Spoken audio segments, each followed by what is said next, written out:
بسم الله الرحمن الرحيم.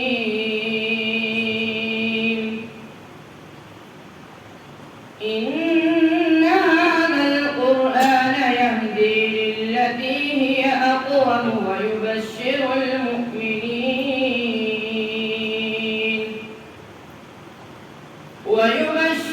المؤمنين الذين يعملون الصالحات أن لهم أجرا كبيرا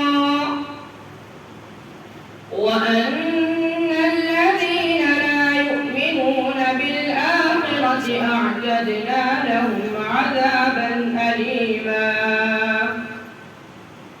ويدعو الإنسان بالشر دعاءه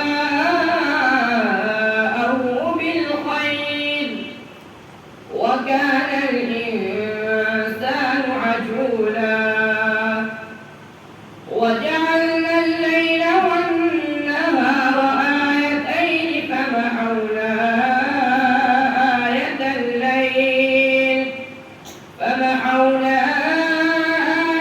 الليل وجعلنا آية النهار